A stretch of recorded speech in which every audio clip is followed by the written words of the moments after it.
choses et on verra si on sera de nouveau prêt à passer autant de temps dans les transports publics, voire dans les bouchons pour ceux qui se déplacent en voiture. C'est un point qu'on va probablement aussi aborder ce soir. Quelle est la place de la voiture demain? Comment la mobilité douce va s'imposer? Et puis si elle s'impose, où? Parce que c'est bien de promouvoir des pistes de mobilité douce, des pistes cyclables, mais c'est peut-être pas accessible à tout le monde. On peut se poser la question de savoir si ce n'est pas quelque chose qui est plutôt réservé aux villes, et puis aux villes du plateau, une ville comme Lausanne étant particulière en ce sens, puisqu'elle est quand même assez pentue. Et puis la mobilité douce, c'est-à-dire le vélo, c'est peut-être aussi à disposition de gens qui sont en bonne santé. Les personnes âgées ont peut-être plus de peine à accéder à ça. Et on pourra s'interroger aussi, les sujets sont très vastes et on verra comment on les abordera dans l'heure et demie qui suit. La question de la décarbonisation de la mobilité et puis des changements de voitures, puisque certains pays prennent les devants. La Norvège va quand même assez loin, par exemple. Il y a d'autres pays aussi qui ont un plan très, très volontariste de décarbonation de la mobilité automobile. Et puis les marques s'y mettent elles-mêmes. Volvo et VW ont annoncé la fin des moteurs thermiques. Donc il y a beaucoup de choses qui se passent dans ce domaine. Donc les sujets sont très vastes. Et puis on verra si on aborde toutes les questions ce soir. Ça sera aussi lié aux questions que chacun voudra poser. Mais dans un premier temps, je vais passer la parole au premier conférencier, qui est le professeur Vincent Kaufmann de l'EPFL, professeur de sociologie urbaine et d'analyse des mobilités à l'EPFL. Il dirige le LASUR, le laboratoire de sociologie urbaine de cette haute école. Et il est aussi directeur scientifique du forum Vie Mobile à Paris.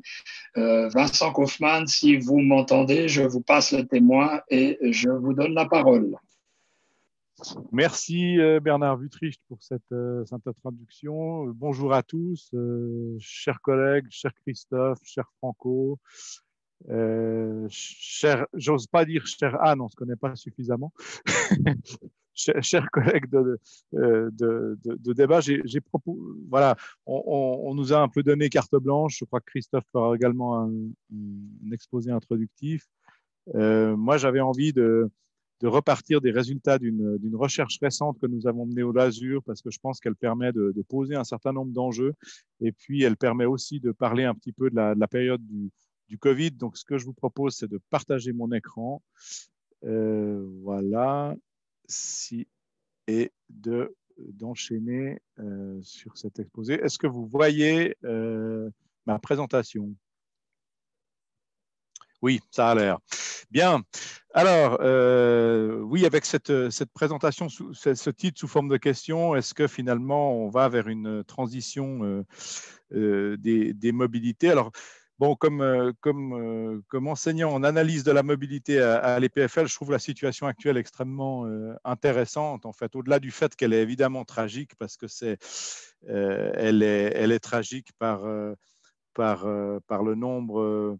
le nombre de morts, elle est tragique par les conséquences économiques, elle est tragique par les conséquences sociales aussi, avec l'accentuation des inégalités que l'on vit depuis le début de l'année. Mais en même temps, elle est aussi extrêmement stimulante pour un chercheur, parce qu'en fait, on est à un espèce de moment charnière au niveau de la mobilité.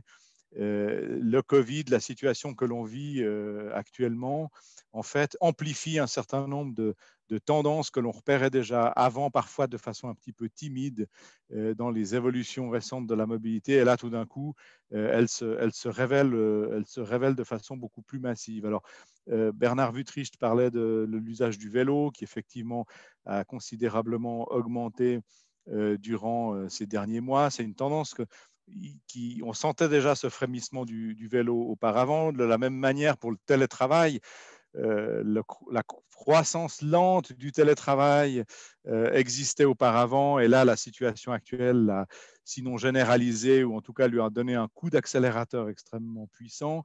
De la même manière, les achats en ligne, c'est aussi quelque chose qui avait commencé à se développer et qui a été considérablement accéléré par la situation actuelle.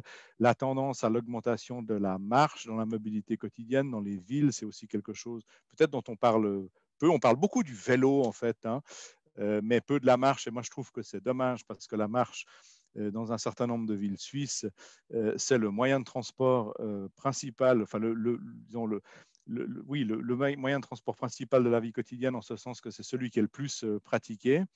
Donc la marche, effectivement, on a eu ce report vers la marche. Il y a aussi cette envie peut-être qu'on repère dans un certain nombre d'enquêtes, et notamment celles qu'on a menées dans le cadre du Forum Vie Mobile, d'une aspiration au ralentissement des rythmes de vie. Donc là aussi, on est dedans. Donc vous voyez, on est vraiment à ce moment charnière où finalement le Covid, en matière de mobilité, accélère toutes ces tendances. Et puis enfin apparaître quand même une qu'il faut relever, et qui est un petit peu alors là, qui est à contre-tendance, c'est effectivement un retour de l'utilisation de l'automobile, mais vous verrez à travers les quelques résultats que je voulais vous présenter que peut-être il n'y a pas trop à s'inquiéter par rapport à ça en termes de tendance lourde. Alors moi, j'avais envie d'axer mon propos sur comme je vous le disais à l'instant, sur, enfin disons, d'organiser mon propos à partir des résultats d'une recherche qui a d'ailleurs fait l'objet d'un communiqué de presse de l'EPFL hier, et qui a fait, je crois, l'objet d'un article dans 24 heures, et d'un dans le Matin, qui est devenu un quotidien maintenant en ligne, pour ce qui est de la partie vaudoise de cette étude. Donc, il s'agit d'une recherche visant à identifier les dispositions à l'utilisation des différents moyens de transport dans la population suisse. Donc, c'est une étude. C'est la quatrième vague de cette étude que l'on mène. La première vague avait fait l'objet dans les années 90 de ma thèse de doctorat. Il y en a une deuxième qui avait été menée, d'ailleurs, clin d'œil à Christophe Jamelin, on l'avait menée ensemble en 1999 dans le cadre du PNR 41. Il y a eu une troisième vague en 2011, et là, je vais vous présenter les résultats de la quatrième vague que l'on a menée en 2019. Donc, c'est une recherche qui porte sur les agglomérations de Genève, de Berne et de Lausanne, ainsi que toute une série d'autres localités vaudoises. Mais là, je vais concentrer mon propos sur ces trois agglomérations.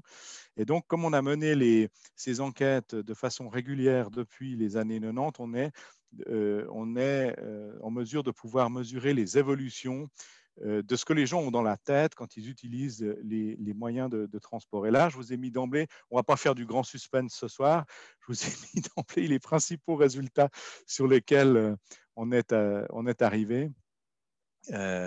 Avec cette recherche.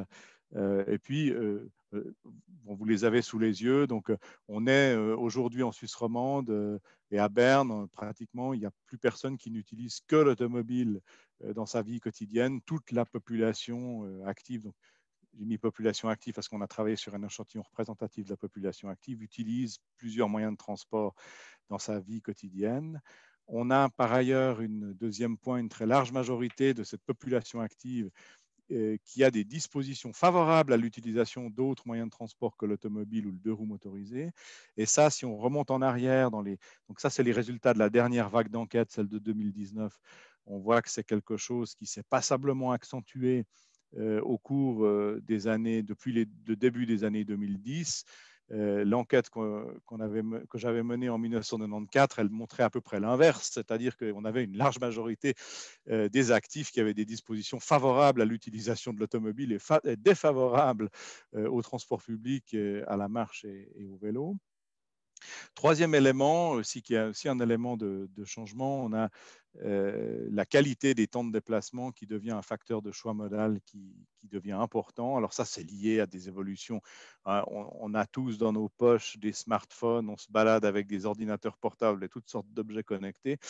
Et évidemment, l'utilisation de ces différents objets connectés peut se faire pendant les temps de déplacement, et en particulier pendant les temps de transport public pour autant que le niveau de confort le permette. Et on se rend compte que ça peut même aller jusqu'à être un motif de choix modal et notamment de désamour de l'automobile, puisque quand on conduit une voiture, en principe, on peut pas être tellement connecté.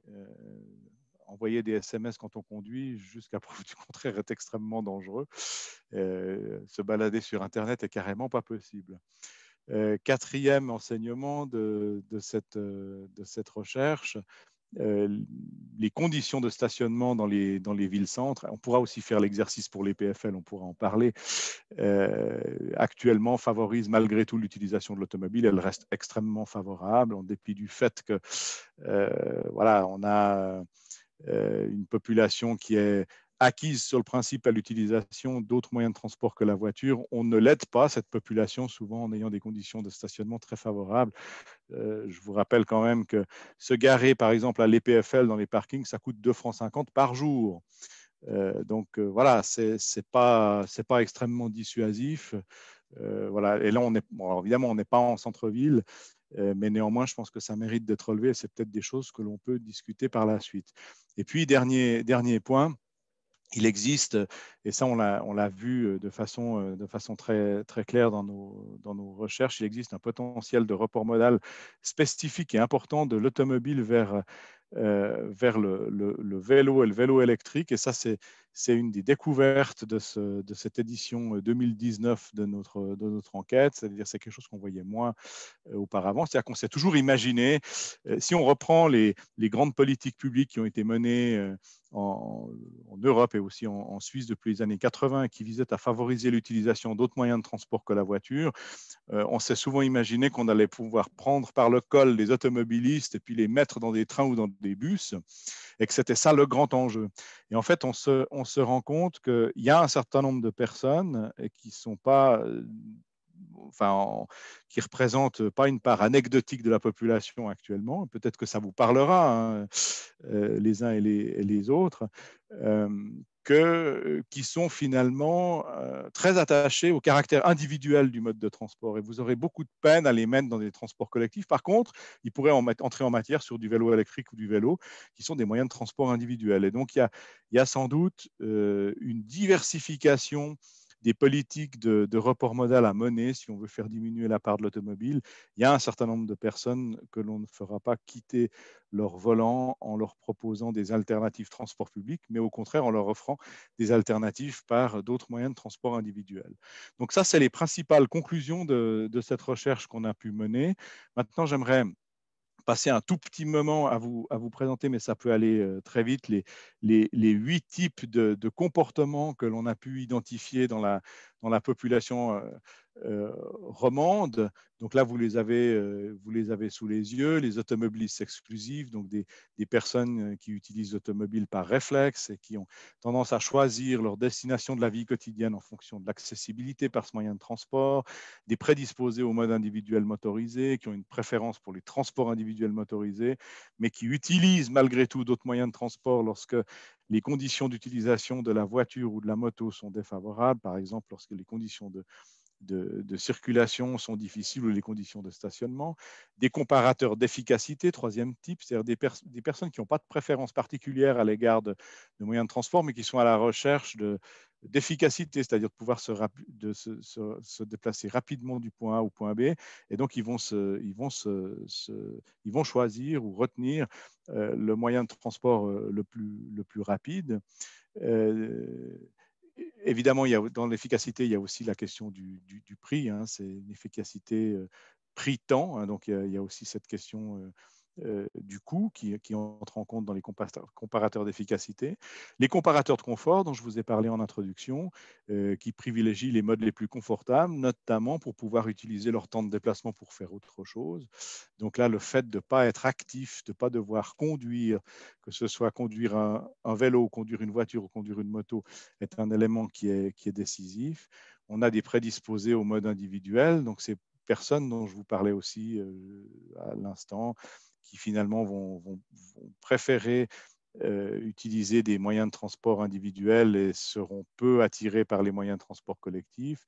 des prédisposés au mode alternatif, c'est-à-dire des gens qui préfèrent utiliser d'autres moyens de transport que l'automobile, des prédisposés au mode actif, c'est-à-dire des gens qui préfèrent se déplacer à pied ou à vélo, et souvent pour pouvoir faire de l'exercice physique dans leur vie quotidienne, alors qu'ils n'ont pas forcément le loisir de le faire, et donc ils se disent ça fait une pierre deux coups si pendant mes déplacements quotidiens, je peux aussi faire mon sport quotidien, et bien finalement, ça permet, voilà, ça permet de joindre l'utile à l'agréable.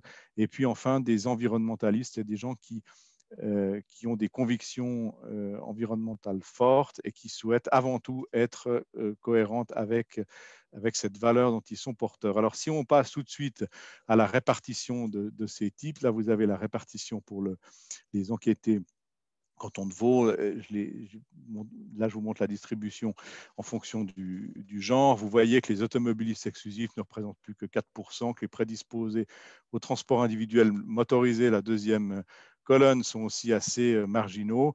Et donc, ça, c'était les deux types qui étaient voilà, qui sont plutôt favorables à l'automobile. Vous voyez qu'en termes de disposition d'usage, on a une population active qui est vraiment acquise à d'autres usages, et c'est quelque chose qui est quand même qui est assez nouveau et qui mérite vraiment d'être relevé.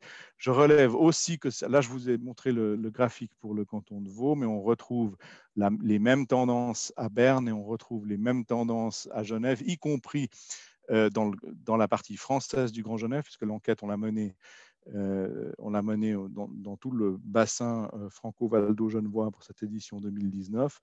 Alors évidemment, si vous allez du côté de Thonon ou de la vallée de l'Arve, vous aurez un peu plus d'automobilistes exclusifs et un peu plus de prédisposés au transport individuel motorisé, c'est clair, mais les tendances sont quand même là, et on a une population qui est assez largement convaincue par ces autres moyens de transport et qui souhaitent véritablement pouvoir utiliser ces autres moyens de transport.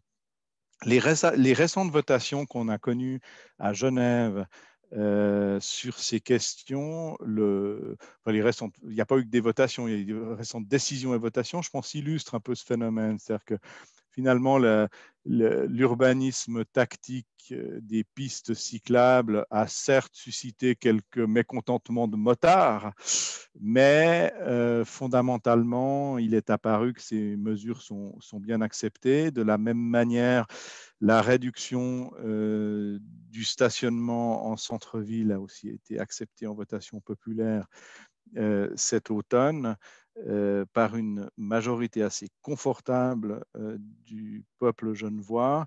Et puis, les décisions toutes récentes de résilier les abonnements dans les parkings publics pour les fonctionnaires notamment, qui a été rendu public il y a une dizaine de jours, n'a pas non plus suscité des vagues énormes. Toutes ces mesures, je pense qu'il était absolument impensable de les prendre, ne serait-ce qu'il y a 10 ans. Et donc, on est vraiment à ce moment bascule qui est extrêmement intéressant. Peut-être pour avancer un petit peu et vous donner matière aussi à alimenter peut-être le débat qui va suivre, il y a quand même une chose sur laquelle on a des contrastes qui sont assez forts et qui font qu'on a des différences dans l'utilisation des moyens de transport entre la région de Genève, la région de Lausanne et la région de Berne, c'est les niveaux d'offres. En fait, l'offre de transport public en particulier et l'offre à destination du vélo est beaucoup plus développée dans l'agglomération bernoise. On a fait ce petit exercice de modélisation là que vous avez sous les yeux sur la base de nos données de l'enquête 2019. Si à Genève, on avait, par exemple, l'offre qu'ont les Bernois, vous voyez qu'on aurait moins 30% d'utilisation du transport individuel motorisé, plus 54% d'utilisation du transport public, etc. Vous voyez aussi dans la quatrième colonne le même exercice fait pour l'agglomération lausannoise. Donc, ça signifie une chose qu'il est très important, je crois, dont il est très important d'avoir la mesure, c'est que si la population est d'une certaine manière relativement unanimement conquise par l'utilisation d'autres moyens de transport que la voiture. En revanche, la situation dans laquelle elle se trouve vis-à-vis de l'offre de transport est assez différenciée suivant l'agglomération dans laquelle on vit. Et se passer d'automobile à Genève ou à Lausanne est plus difficile qu'à Berne. Et on peut faire le même raisonnement pour le vélo, où les aménagements vélos sont beaucoup plus développés dans l'agglomération bernoise. Ce que vous voyez dans la première colonne et la troisième colonne est aussi intéressant, c'est qu'on a aussi fait l'exercice de se dire, et si les Genevois avaient les mêmes dispositions que les Bernois dans la tête, et si les Lausannois avaient les mêmes dispositions à l'usage des moyens de transport que les Bernois, qu'est-ce que ça changerait en termes d'usage? Vous voyez que dans le fond, ça ne change pas grand-chose. Et ça, c'est quelque chose qui est intéressant en soi, c'est-à-dire que les différences dans l'utilisation de l'offre de transport dans ces agglomérations n'est pas essentiellement dues à une différence de mentalité, mais bien à une différence d'offre. Voilà, ça c'est un peu pour alimenter le débat. Deuxième élément, puis j'en ai bientôt terminé, aussi pour alimenter le débat, vous allez me dire, bah, évidemment, votre enquête, vous l'avez faite en 2018-19, mais après il y a eu la pandémie et ça a évidemment tout changé. Alors on a refait une enquête en ligne pendant ce printemps, pendant la pandémie, qui permet d'avoir une comparaison. Et vous voyez une chose intéressante, c'est que les dispositions qu'on a pu mettre en évidence à travers les types que je vous ai brièvement présentés, on les retrouve en 2020 par rapport à 2018, et il n'y en a que 2 qui changent. On a effectivement un retour des automobilistes exclusifs, donc des gens qui n'utilisent que la voiture dans leur vie quotidienne pendant cette période de Covid, puisqu'on passe, par exemple, pour le canton de Vaud, de 4-5% à environ 15%. Donc, c'est quand même une augmentation x3, mais ça reste 15%, ce n'est pas 50%. Et puis, à l'inverse, les comparateurs d'efficacité passent de 24 à 14%. Et c'est en gros les 2 gros changements qu'on a. C'est assez logique. Les comparateurs d'efficacité, les gens qui comparent l'efficacité des moyens de transport pour effectuer leur choix, c'est souvent des gens qui se déplacent vite, souvent et loin, et qui sont des pendulaires de longue distance, hein, très, très souvent, ou alors qui ont une résidence secondaire ou qui se déplacent beaucoup pour les loisirs. Et bah, évidemment, quand on peut plus, il n'y a plus tellement d'opportunités de loisirs, on nous invite cordialement à faire du télétravail. Donc, cette question de la comparaison de l'efficacité, elle perd aussi un petit peu de son sens, hein, si on reste dans la proximité. Et donc, c'est aussi ça qu'on retrouve derrière ce changement de type.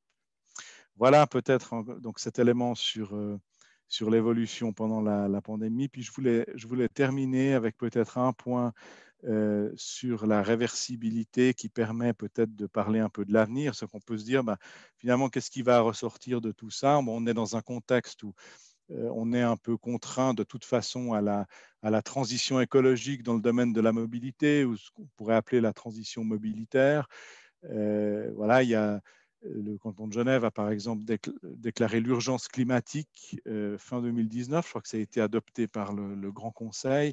Le canton de Vaud, sauf erreur également. Ça implique à l'horizon 2050 des diminutions absolument drastiques de la mobilité, un passage, ou alors enfin, de la mobilité automobile, un report modal extrêmement massif. Et la question qu'on peut se poser à l'heure actuelle, au vu de ce qu'on est en train de vivre, c'est si on va encore avoir ces prochaines années des pendulaires. Et alors, je fais peut-être ce petit détour par la réversibilité. Là, je vous ai mis la définition de Henri Lefebvre de ce qu'est la réversibilité. Il est apparu au fil des recherches qu'on a menées ces dernières années que la recherche de réversibilité par rapport à l'espace et au temps était un espèce de principe organisateur de la mobilité. C'est qu'on a tendance à utiliser les moyens de transport qui ont le moins d'impact possible sur notre vie, que ce soit par le confort ou par la vitesse ou par la proximité. Et la pendularité de longue distance, qui s'est énormément développée en Suisse ces 20 dernières années, elle en est le signe. C'est-à-dire que quand vous trouvez du travail à Berne et que vous habitez Neuchâtel, que vous habitez Zurich ou que vous habitez Genève ou même Lausanne, ben, vous ne déménagez plus à Berne, vous prenez un abonnement général et vous vous déplacez en train. Donc ça, c'est ce qu'on a beaucoup connu ces dernières années. Je pense que beaucoup des clients des CFF sont associés à ça. Et avec la période actuelle et le télétravail qui se développe, on peut se demander si ça va se poursuivre. ou si la réversibilité ne va pas encore faire un pas de plus, c'est-à-dire que si on peut télétravailler, si c'est admis, si ça ne nous disqualifie pas d'un point de vue carrière professionnelle, si les employeurs considèrent que c'est positif et que ça ne pose pas particulièrement de problèmes de productivité, alors on peut tout à fait s'imaginer que ça se développe massivement et que quand on travaille à Berne et qu'on habite Lausanne, on va finalement à Berne une fois par semaine, un jour par semaine, voire deux, auquel cas on n'est plus véritablement des pendulaires quotidiens. Et donc ça, évidemment, c'est un phénomène qui peut être extrêmement intéressant pour la réduction des déplacements par rapport à la transition mobilitaire à venir, mais qui peut aussi entraîner des effets rebonds non voulus, c'est-à-dire des modifications des stratégies de localisation résidentielle. Et je finis avec ça. Là, vous avez sous les yeux, c'est un habitant de Lyon, c'est dans une enquête qu'on avait menée il y a quelques années dans le cadre d'un programme de recherche européen. Vous avez la représentation de sa carte mentale de zones d'emploi possibles en fonction de différentes sortes de mobilité. Donc là, vous avez une zone de proximité, vous voyez, autour de Lyon, où là, bon, il se déplace tous les jours. Voilà, c'est considéré comme de la proximité. Vous avez la zone de pendularité de longue distance, où vous voyez que s'il trouve du travail à Genève, il pendulera. S'il en trouve à Clermont-Ferrand également, hein, c'est la tâche gris foncé. Vous avez la tâche gris clair, c'est la zone de déménagement multirésidentiel, hein, où disons, je vais me prendre un pied-à-terre et puis je garderai mon, mon domicile principal à Lyon. Ça, c'est ce qui est en grisé plus pâle. Bon, ça, c'est évidemment, ça part de l'hypothèse que vous devez aller tous les jours sur votre lieu de travail. Si ce n'est plus le cas, ben évidemment, on peut imaginer que depuis Lyon, on peut travailler partout en France si on se déplace une fois par semaine pour aller sur son lieu de travail. Pratiquement, ça élargit énormément les possibilités. Et donc, ça peut aussi avoir pour effet, par effet rebond, de créer du déplacement autant que ça en supprime. Voilà, je voulais terminer par ce paradoxe en disant nous sommes tous très créatifs avec les possibilités qu'on nous offre. Je pense que pour les politiques publiques, il est très important d'être tactique et de ne pas sous-estimer la capacité des gens que nous sommes tous à jouer avec les règles du jeu et les accessibilités produites par les systèmes de transport et les systèmes de communication à distance, et que si on veut pouvoir développer des politiques de mobilité durables, ambitieuses et qui s'approchent des objectifs de transition écologique que nous souhaitons atteindre, il était extrêmement important de tenir compte de ce phénomène. Voilà, je vous remercie pour votre attention. Merci Vincent Kaufmann. Évidemment, il y a des inconvénients de faire ça en vidéoconférence qui manquent les applaudissements. On va peut-être suggérer un jour à Zoom de nous mettre un programme d'applaudissements automatique. On va revenir sur tout ça tout à l'heure dans la discussion. Je crois que vous avez soulevé plein de points extrêmement intéressants qui mériteront d'être approfondis.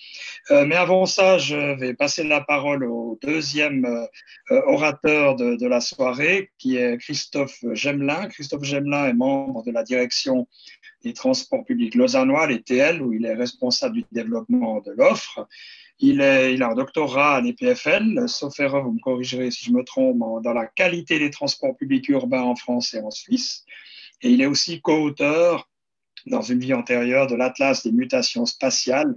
Et Christophe Gemelin va nous parler du processus qui mène à la création d'un nouvel axe de transport public, un sujet qui s'applique aussi à Genève. En l'occurrence, on va le traiter sous l'angle lausannois. Christophe, si tu m'entends, c'est à toi. Merci beaucoup. Bonsoir à toutes et à tous. Effectivement, ravi de retrouver une partie d'ex-collègues ou en tout cas de personnes avec lesquelles j'ai encore le loisir et le plaisir de travailler et d'échanger. Je rejoins Vincent sur ce premier paradoxe d'une période qui est en effet à la fois dramatique sur ses conséquences sanitaires et économiques, et effectivement en même temps passionnante dans ce qu'elle bouleverse nos façons de travailler, y compris OTL. Et donc, je vais essayer d'illustrer ça rapidement, d'autant plus au développement de l'offre. On est quelque part pris entre devoir réfléchir à la mise en service du M3 en 2030, à la mise hors service du M2 en 2027, et puis à devoir depuis ce matin mettre en service des navettes de bus qui doublent le M2, étant donné, j'y reviendrai, qu'on a constaté chez les clientes et chez les clients un besoin de confort supplémentaire. Indépendamment du port du masque, on se rend compte que on ne souhaite plus être entassé dans les transports, et ça peut être une tendance lourde, d'où l'intérêt de continuer néanmoins de planifier des moyens de transport automatiques qui sont par définition les plus flexibles et les plus adaptables. Donc, je commence par un clin d'œil. J'adore toujours retrouver dans les archives comment est-ce qu'on pensait la mobilité de demain. Ça donne pas mal d'humilité. Donc, la ville de Lausanne n'est pas parcourue par des wagons à hélice à des ponts suspendus. Et puis, l'image d'à côté, ce n'est pas le test d'Hyperloop de la semaine passée qui a réussi péniblement à transporter 2 personnes à 170 km/h, mais tout le monde s'est extasié devant cette prouesse. C'est un projet à Los Angeles de 1971. Donc, on voit que soit l'histoire est un éternel recommencement, soit la planification de la mobilité est un domaine qui réserve son lot de surprises. Donc, autre clin d'œil, on a effectivement ce contraste entre le temps long et le temps court. Alors, un des fameux contrastes, c'est évidemment en terre vaudoise, le Lausanne et Chalon-Bercher. Vous avez ici la gare provisoire de Chaudron qui date de 1873 et qui est restée provisoire jusqu'en 1995, jusqu'à ce que la ligne ait finalement été enfin prolongée, dans un premier temps en 1995 jusqu'à Chaudron, et puis dans un deuxième temps jusqu'à l'interface du Flon, qui montre que dans ce pays de Vaud, on sait en tout cas prendre le temps d'étudier les décisions et leurs impacts. Deuxième élément, sans faire une fixette sur le Lausanne et Chalon-Bercher, on verra après le temps de maturation justement d'une ligne de métro. Le projet du tunnel du Leb sous l'avenue des Chalands, alors je ne dirais pas que le projet il date de la mise en service du Lausanne et Chalon-Bercher, mais quasiment la dangerosité du train encore à vapeur sur le tronçon routier de l'avenue des Chalands était reconnue dès sa mise en service. Et donc, dès les années 50, il y a eu un projet de tunnel qui visait à transformer le Lausanne et Chalon-Bercher en métro. Et au final, il va falloir attendre ces 3-4 dernières années pour que le projet voit véritablement le jour, que les études soient terminées, que le financement soit bouclé. Et donc, le tunnel est désormais percé. Il s'agit évidemment de l'équiper, de le raccorder au tunnel existant pour une mise en service en 2022. Le métro M2, lui aussi, il a une longue histoire. Vous avez ici une magnifique infographie de la défunte Surle, qui était l'ancêtre de Lausanne Région et qui, par un premier plan directeur dans les années 70, visait déjà une organisation des transports publics à la fois en étoile sur le centre-ville de Lausanne, en tangentiel les bus sur la petite ceinture, et puis qui prévoyait des performances à améliorer, ici les traitillés, en direction de l'ouest, c'est-à-dire le Leb en souterrain, en direction de la Blécherette, c'est le trait qui part vers le nord-ouest, et puis en direction de la Sala et de Vennes, le trait qui part par le nord-est. Sachant qu'il y avait évidemment comme point de départ, de base, la ligne du Lausanne-Ouchy qui datait, elle, déjà du 19e siècle. Donc les principes de prolongement ont été réalisés et étudiés finement dans les années 80, avant des études de planification plus fines en 96. Vous rajoutez par là une situation économique dramatique du canton de Vaud avec plus de 500 millions de francs de déficit annuel, des désolidarisations du Conseil d'État, la volonté de lier le sort du métro à celui de la Banque cantonale vaudoise, et par là-dessus une votation populaire qui n'était pas prévue à la base, qui ont parsemé d'embûches le projet du M2, sans compter certains chercheurs du côté de l'avenue de l'Église anglaise qui avaient mis en doute le bien fondé d'un métro sans restructuration forte du réseau de bus qui l'accompagnait.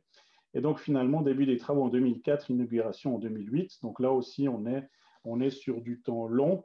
En revanche, on verra que l'appropriation, et c'est peut-être ça le côté aussi paradoxal de la planification, l'appropriation s'est faite sur un temps extrêmement court. Le métro M3, on est aussi sur des ordres de grandeur du même ordre. Souvenons-nous qu'à la base, dans le premier PALM, projet d'agglomération Lausanne-Morges, il était prévu de monter à la Blécherette en tram.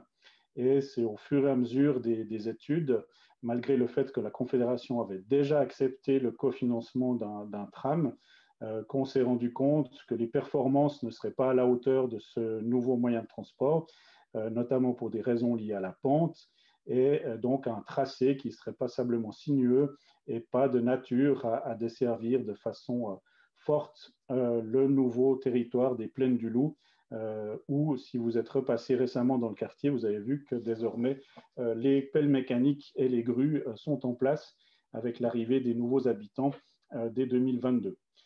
Donc, changement de fusil d'épaule, abandon du projet de tram, et puis, vu le succès du M2, bien des réflexions sur la réalisation de ce fameux Y qui était déjà contenu dans le plan directeur de la SURL en 1973, et donc considérer le M3 comme une sorte de branche du M2.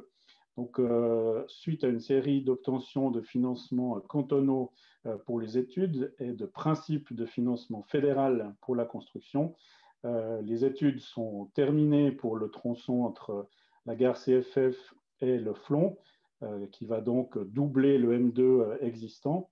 Et les études sont encore en cours pour le tronçon entre le Flon et la Blécherette. Et le début des travaux est prévu en 2021 pour ce premier tronçon qui permettra enfin d'avoir une double voie continue pour le M2 entre la station d'Ouchy et celle de Croisette. Actuellement, la mise en service, nonobstant d'éventuels autres obstacles à la mise à l'enquête, est prévue à l'horizon 2030. Donc, les habitants des Plaines du Loup seront déjà pour partie arrivés, ce qui fait que, comme pour le M2, on va devoir passer dès 2022 par des navettes de bus qu'on aura plaisir à supprimer dès la mise en service du métro. Donc là aussi, on voit qu'on est sur du temps long, environ une vingtaine d'années, pour une dizaine d'années de travaux, avec peut-être un point particulier à relever pour le M3, c'est qu'il va se doubler en même temps d'un changement complet des automatismes du M2, qui sont un peu l'équivalent du SMACI, de l'informatique, sans vouloir faire offense à Alstom, mais qui date pour leur conception des années 80-90. Et ça, ce sera une première mondiale de changer des automatismes sur un métro en exploitation. Ça veut dire que pendant environ un millier de nuits, à partir de 1h30 du matin, le futur ex-M2 va s'arrêter. On va avoir 3-4 heures pour tester des nouveaux automatismes, à la fois à bord des rames et aux abords des voies et des stations.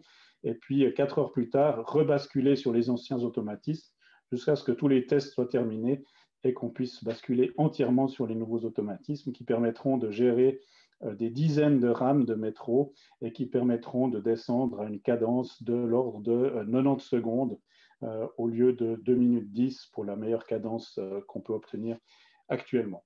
Donc, c'est à la fois des projets qui ont une lente maturation politique, une lente maturation, et là je ne parle même pas du tram, une lente maturation en termes juridiques. Et après, pour le M3, contrairement au M2, une durée de travaux et une complexité de travaux qui est exceptionnelle.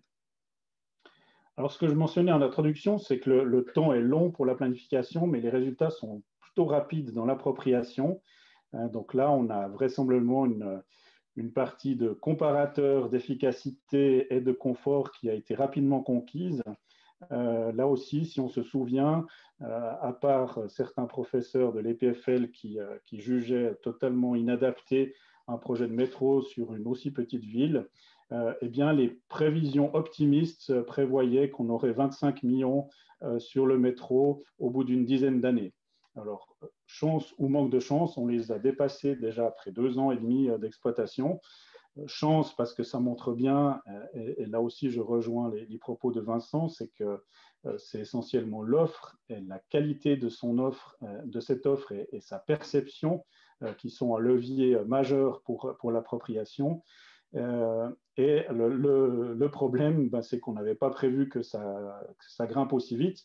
Donc il a fallu en catastrophe augmenter les cadences, se rendre compte que le plan des voies avait été fait de telle sorte que tant à Croisette qu'à Ouchy et en plus à Drancy avec un bout de voie unique, on n'arriverait pas à faire grand-chose et à vraiment booster le métro sans des mesures d'infrastructure lourdes et à devoir racheter 3 rames supplémentaires quelques années après la mise en service pour arriver aujourd'hui à une quinzaine de rames en fonction à l'heure de pointe du matin qui permet du 2 minutes 10, alors qu'au démarrage du métro, on était à 3 minutes 30 et on pensait qu'on tiendrait avec ceci. L'autre élément intéressant, c'est que le métro a boosté non seulement la fréquentation de cette ligne et de cet axe, mais également tout le réseau TL par capillarité, à la fois le réseau de bus urbains, mais aussi et surtout le réseau de bus régionaux qui ont été rabattus sur le métro. Et donc, on voit que depuis les années, à la fin des années 2000 jusqu'à 2019, on a eu 60% d'augmentation de la fréquentation en une dizaine d'années, ce qui est exceptionnel au niveau suisse.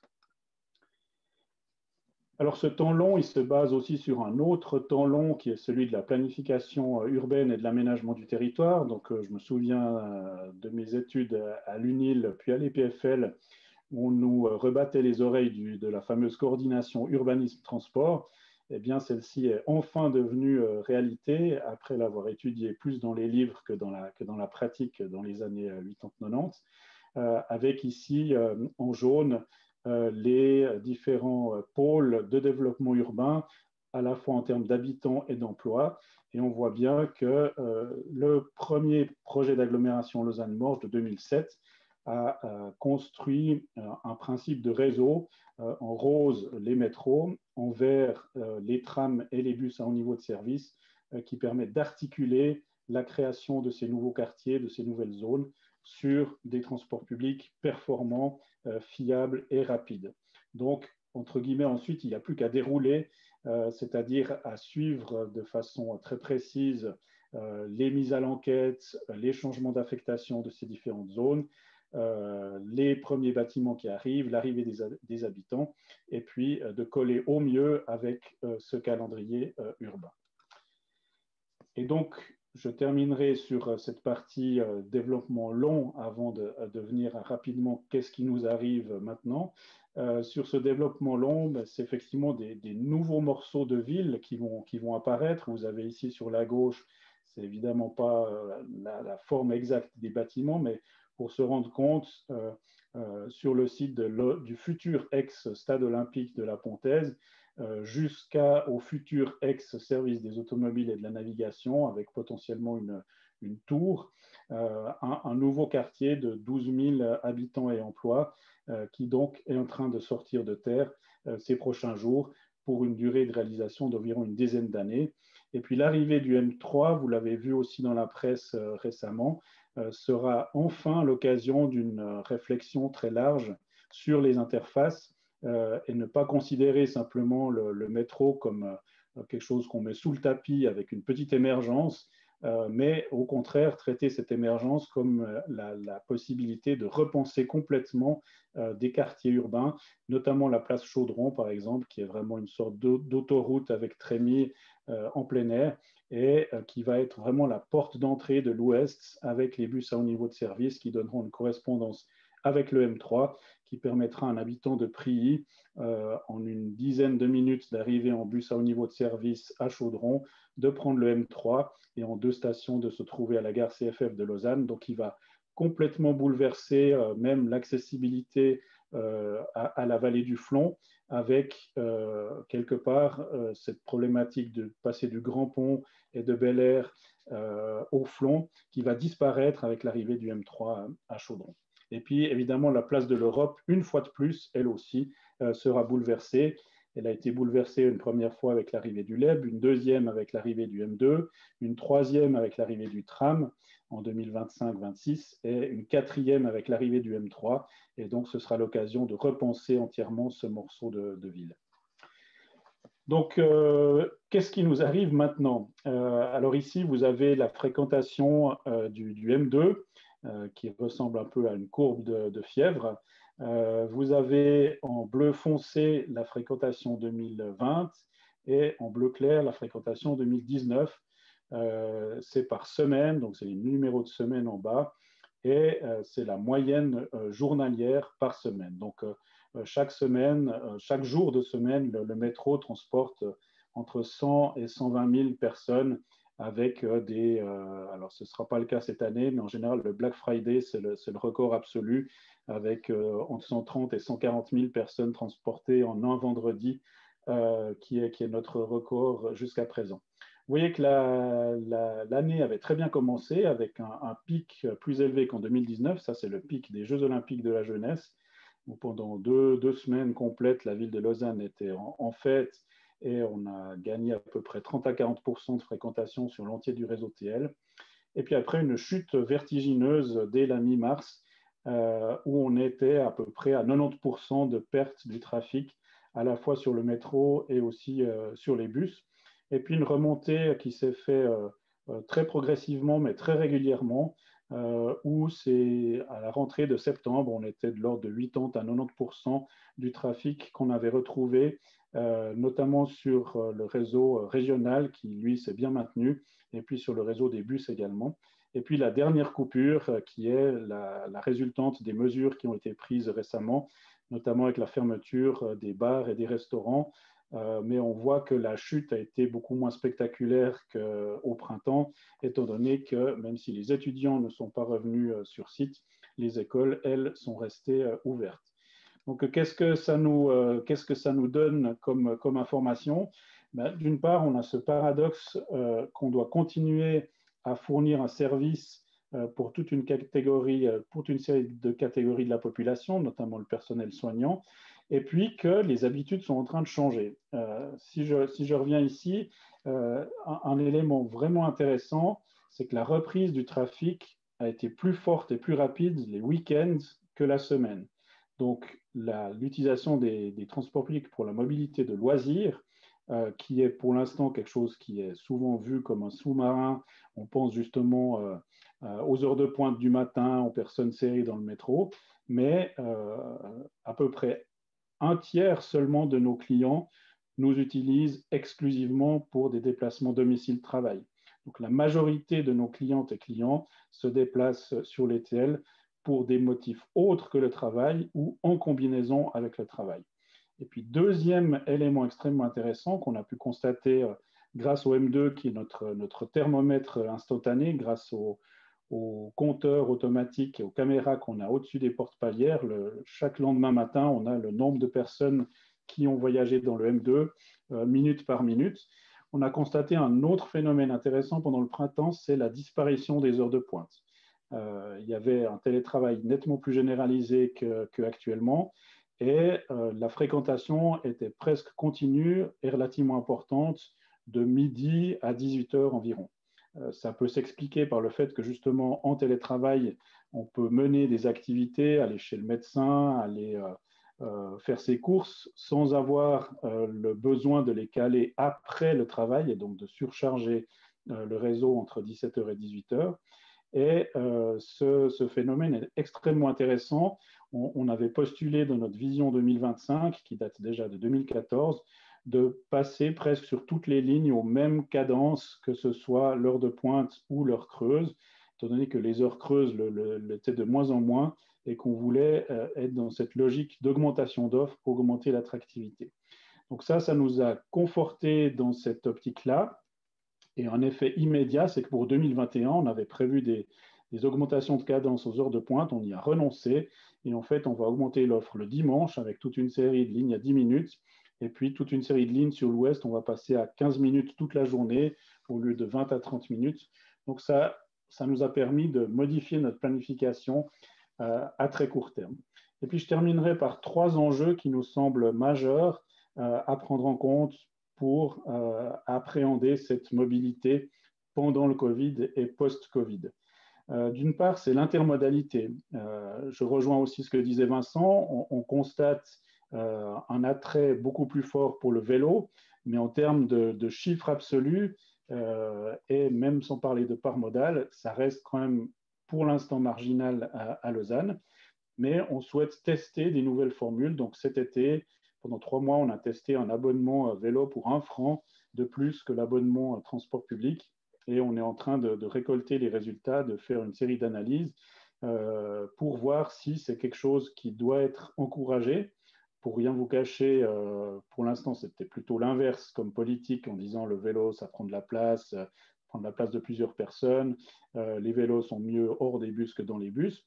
Vous avez vu la fréquentation qui a explosé dans les trains CFF cet été et on se demande, on va travailler d'ailleurs avec le nouvel observatoire universitaire de la mobilité du vélo à l'UNIL pour voir si c'est une tendance qu'on doit favoriser.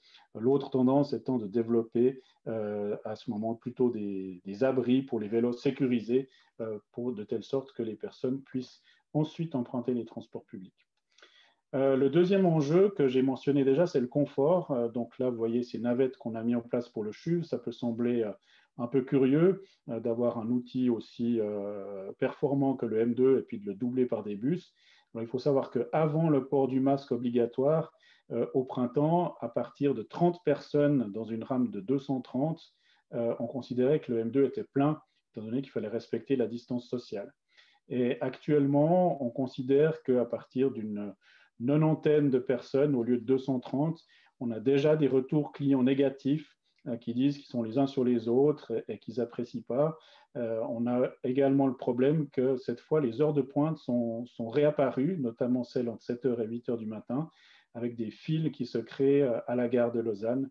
Donc, volonté d'offrir davantage de confort avec davantage d'offres, fut-elle complémentaire et routière temporairement au M2 en attendant qu'on puisse augmenter les cadences. Le deuxième axe, ça va être d'augmenter les cadences le week-end et le matin, ce qui est déjà le cas. Et puis en termes de confort, on a pu, grâce à une démarche qui avait cours déjà depuis 2 ans, développer un indicateur qu'on met désormais à disposition de nos clientes et nos clients qui peuvent voir c'est pas du temps réel, mais c'est des moyennes des semaines précédentes. Quelles sont les courses les plus chargées de la ligne 3 à 16h43? C'est très chargé, moyennement chargé, pour choisir et cibler pour ceux qui sont attentifs à cette notion de confort. Ça veut dire qu'on va devoir potentiellement revoir nos façons de calculer des capacités horaires par heure et par sens en mettant moins de personnes au mètre carré et en développant encore plus le maillage du réseau pour fournir des alternatives. Et puis, dernier élément, c'est la flexibilité qui prend pour nous 2 formes. La flexibilité de l'offre. Donc là, le M2 est pour ça un outil absolument fabuleux. On a décidé en 2 jours de démarrer plus tôt la cadence à 2 minutes 10, à 6h15 le 6h35. On modifie caricaturalement, on modifie un fichier Excel et puis le lendemain, ça fonctionne. Idem pour les cadences le samedi et le dimanche qui ont été augmentées. On avait déjà une cadence dimanche beau temps pour Ouchy qu'on chargeait tous les samedis soirs en fonction de la météo. Donc développer en M3, ça prend 25 ans, mais ensuite on a un outil qui est extrêmement flexible, extrêmement fin et qui coûte par voyageur transporté finalement peu cher à investir et à exploiter, donc qui est vraiment un outil formidable. Donc ça veut dire que ce n'est pas une raison de renoncer à des grands investissements pour des infrastructures lourdes, parce que malgré leur lourdeur, celles-ci sont extrêmement souples dans leur exploitation. On a testé également un système qui s'appelle Flexibus, de minibus à la demande, qu'on commande un tout petit peu comme un Uber, avec une application sur Renan qui a donné des excellents résultats. On a largement dépassé nos objectifs en termes de courses, on a appris beaucoup de choses. Et puis, malgré la situation économique difficile, les collectivités viennent de valider notre budget 21 avec un montant pour développer encore ce service à la fois sur Renan et sur une autre commune de l'agglomération. Et puis, dernier exemple de flexibilité, c'est la flexibilité tarifaire. Là aussi, on a beaucoup de remontées de clients et on se rend compte qu'offrir des billets à l'unité ou des cartes journalières ou des abonnements mensuels, c'est plus du tout suffisant. Les formes de mobilité évoluent et donc on va développer à la fois une refonte de la carte journalière qui soit plus facile à utiliser, un abonnement mensuel télétravail qui soit plutôt basé sur des nombres de jours qu'on choisirait pour se déplacer. Et puis, autre exemple, c'est celui de Fertic. Actuellement, Fertic est conçu sur 24 heures pour vous garantir le meilleur tarif. Donc, si vous faites 2 allers-retours, il va vous compter 2 billets. Si vous faites 12 allers-retours, il va vous compter une carte journalière. Et la possibilité existe de réfléchir au mois. Et en fait, on pourrait aussi à ce moment garantir qu'au mois, la personne aurait la meilleure offre. Un jour, elle fait 2 allers-retours, elle a 2 billets. Un jour, elle en fait 12, elle a une carte journalière. Et puis, si au final, elle s'est déplacée 22 jours, eh bien, elle basculerait sur un abonnement mensuel a posteriori. Et ça donne un coup de sac assez bienvenu dans la structure tarifaire très rigide actuelle de Mobilis. Et d'ailleurs, M. Pry l'a relevé aussi dans la presse il y a 2 ou 3 semaines. Voilà très rapidement sur les enjeux entre une planification de temps long et puis des réactions de temps court, avec un métier qui reste passionnant compte tenu à la fois des discussions avec les habitants, avec les collectivités publiques et puis avec des situations, comme on le voit avec le Covid, qui changent très régulièrement. Voilà, merci beaucoup. Merci Christophe Gemelin, merci Vincent Kaufmann. Vous restez avec nous tous les deux, puisqu'on va maintenant passer à la partie dialogue pendant les grosso modo 45 minutes qui restent, et on va intégrer dans la discussion 3 autres personnes qui pourront donner aussi leur point de vue et faire part de leur expérience. Je vais vous les présenter brièvement et ensuite je vous expliquerai comment on va fonctionner dans les 45 minutes qui restent. J'aimerais d'abord vous présenter Anne Ornung Soukup, qui est la présidente du conseil d'administration des TPG. Une femme d'affaires, je pense qu'on peut vous qualifier ainsi, qui a un parcours très intéressant puisque vous êtes aussi issu d'une famille de quincailliers qui a notamment travaillé à Chicago et vous avez mené vos études aux États-Unis, en Afrique du Sud, et vous avez la nationalité suisse et américaine, et on se réjouit de vous entendre parler de l'expérience des TPG. Anne Ornung Soukup, bonsoir.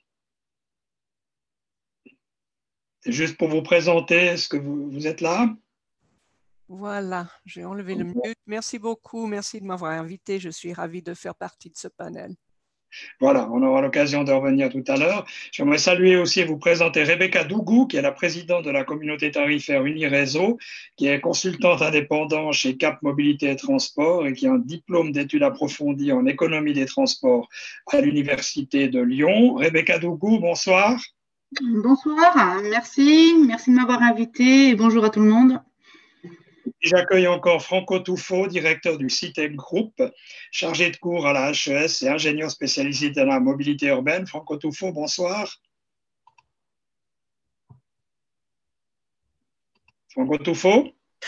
Ouais, je ne trouvais pas le petit guigui pour le micro. Bonjour tout le monde. Et je suis aussi très content de partager avec pas mal de gens qu'on côtoie régulièrement. Et je vois aussi quelques étudiants, dont même des anciens. Donc, pour ceux-ci, je m'excuse d'avance de radoter. Merci. Très bien. Écoutez, je vais entamer la discussion, mais comme l'idée, c'est que ça soit vraiment interactif, je propose aux participantes et aux participants de poser leurs questions en utilisant la rubrique « Converser » que j'ouvre maintenant sur mon écran. À mon avis, c'est plus simple que la touche question-réponse, parce que la touche question-réponse, elle est prévue pour des réponses écrites. Et là, l'idée, c'est quand même qu'on puisse répondre au moins par oral, mais c'est peut-être plus simple si chacune pose ces questions par écrit dans cette rubrique-là. Donc voilà, le forum est ouvert. Vous pouvez y aller et aborder les questions que vous voulez. De mon côté, j'aimerais peut-être rebondir sur un ou deux points qui ont été discutés tout à l'heure, soit par Vincent Kaufmann, soit par Christophe Gemelin. J'aimerais peut-être commencer par ce point évoqué par Vincent Kaufmann, qui faisait un parallèle entre Genève, Lausanne et Berne, et qui nous dit que la différence est une différence d'offre plutôt qu'une différence de mentalité. Mais je me demande, Vincent Kaufmann, dans quelle mesure la différence d'offre ne reflète pas justement une différence de mentalité, c'est-à-dire que dans les villes alémaniques, Zurich, Bâle, Berne, on est quand même parti plus vite dans les réflexions autour de la mobilité durable. On a gardé un réseau de transport public extrêmement performant. Quand j'étais enfant, il y existait à Genève un tram qui s'appelait Ceinture, qui a disparu par la suite. Et dans d'autres villes, les trams ont été supprimés. Est-ce que cette différence d'offre ne reflète pas aussi une avance dans les réflexions entre que les Alémaniques avaient par rapport aux romans? Vincent Kaufmann. Oui, oui, tout à fait. Alors ça c'est une question que je trouve extrêmement intéressante. Et on l'avait d'ailleurs, on va se renvoyer la balle, je sens, ce soir. On l'avait abordé avec Christophe, je me souviens d'une réflexion sur Bâle par rapport au tramway. En fait, ce qui s'est passé, c'est qu'il y a 3 agglomérations dans lesquelles on a pu garder les tramways. En Suisse, c'est Bâle, Berne et Zurich. Et c'est notamment lié au fait que le référendum municipal existait quand on a voulu supprimer ces moyens de transport, ce qui fait qu'ils ont été soutenus par la population. Ce n'est pas le cas à Lausanne ou à Genève, où on pouvait beaucoup plus difficilement contester ce type de mesures. Donc, c'est intéressant parce que ça permet de faire un pas de côté sur des questions plus de sciences politiques. Mais je pense que du coup, c'est extrêmement important parce que effectivement, repartir dans une politique des transports qui veut la promotion des transports collectifs avec comme capital de départ un réseau de tramway qui existe, ou devoir au contraire reconstruire l'infrastructure en repartant quasiment de zéro, ou construire un réseau de tramway, c'est évidemment extrêmement différent comme situation. Et donc, ça permet d'aller effectivement beaucoup plus vite. Donc ça, c'est un bout de la réponse. Après, je pense que peut-être pour vous répondre par rapport à la mentalité, moi, je différencierais vraiment les aspects relevant, on pourrait dire, de la socio-économie, des aspects relevant plutôt d'une approche sociopolitique.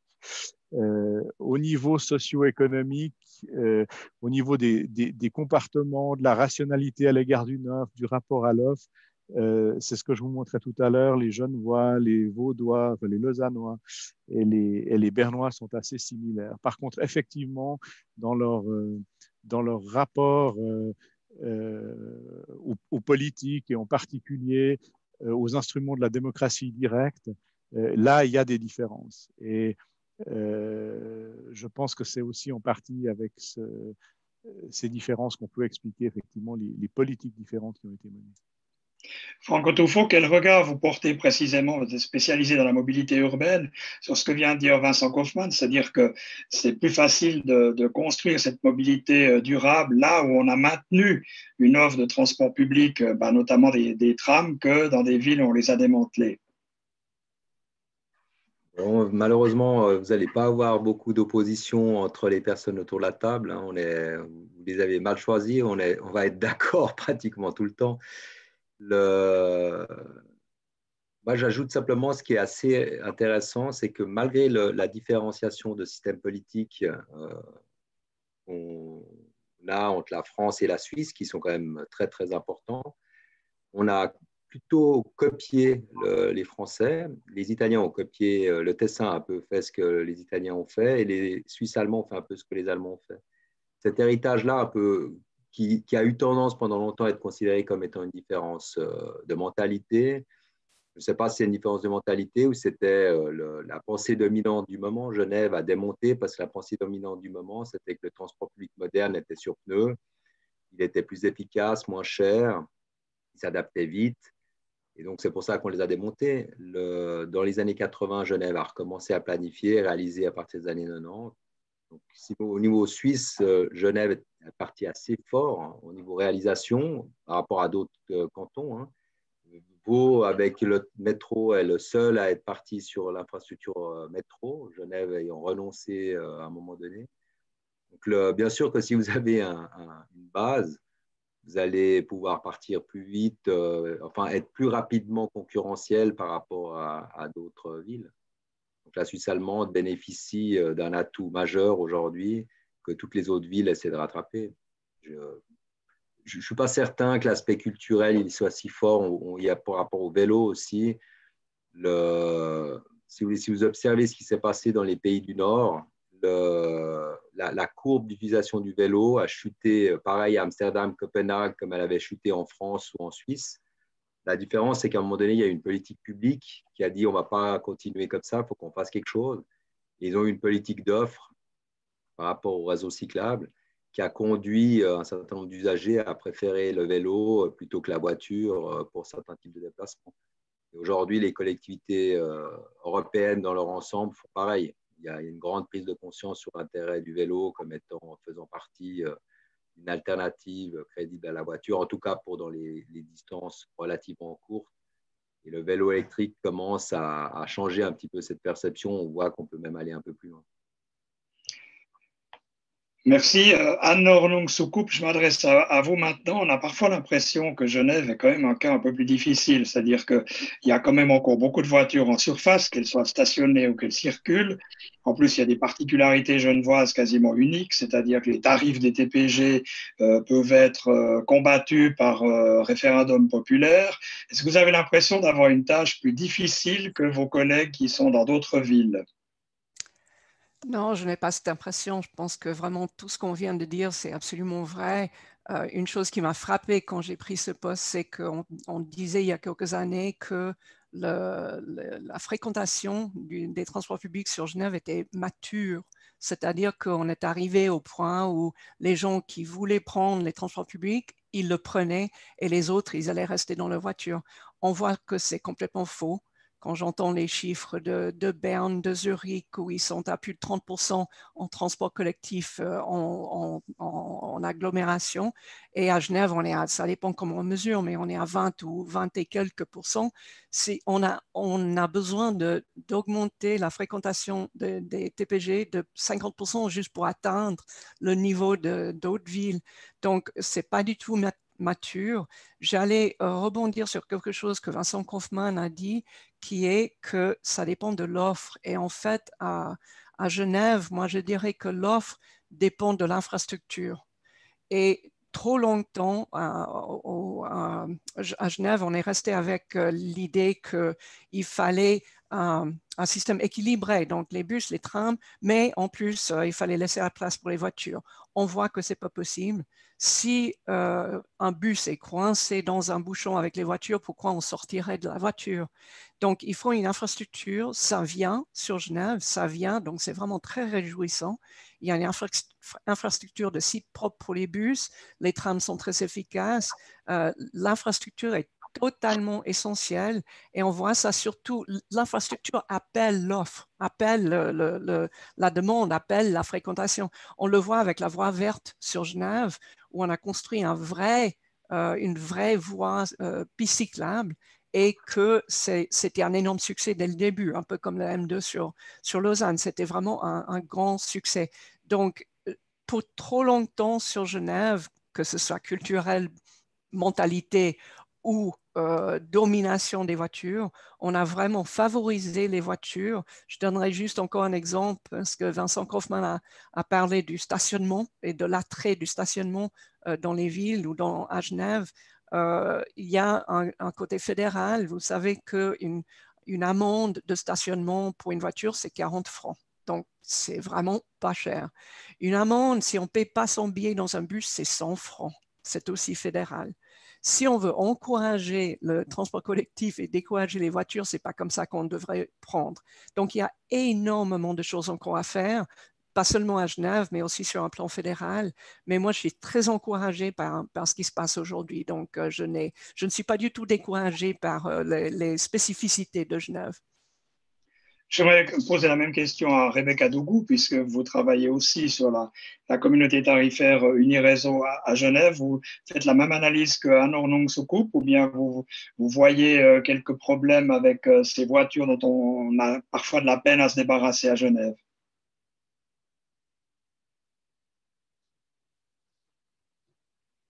Rebecca Dougou, vous êtes là? Voilà. Est-ce que ça va là? Oui, parfait. Voilà, c'est bon. Oui, non, je partage complètement l'avis d'Anne Ornung-Soukup. On a cru à Genève d'ailleurs que par la tarification et en bloquant les prix, on allait attirer du monde.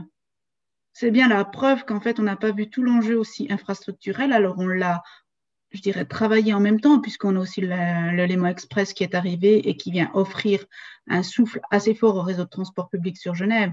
Donc là, il y a des réponses qui arrivent, mais on a aussi cru que c'était bon, les Genevois étaient un petit peu comme des Français. En fait, ils restaient toujours dans leur voiture, même s'il y avait une offre de transport public en face. Ce qui n'est pas tout à fait le cas. En janvier-février, on a vu que le Lex avait un effet fort. Bon, maintenant, on a Covid. Et maintenant, on doit faire face à cette situation. D'accord? Donc, non, je partage complètement l'avis que cette offre, elle est importante. On a de la clientèle à aller chercher. Mais je compléterais peut-être en disant c'est une offre d'infrastructure, mais la partie également tarification et ce qu'on propose et simplicité aux clients va être déterminant. D'accord?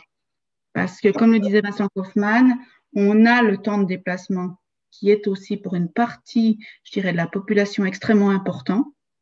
Et dans le temps de déplacement, la facilité d'accès, enfin, quand on prend sa voiture, on va au garage, on prend sa clé, on met son GPS et puis on y va.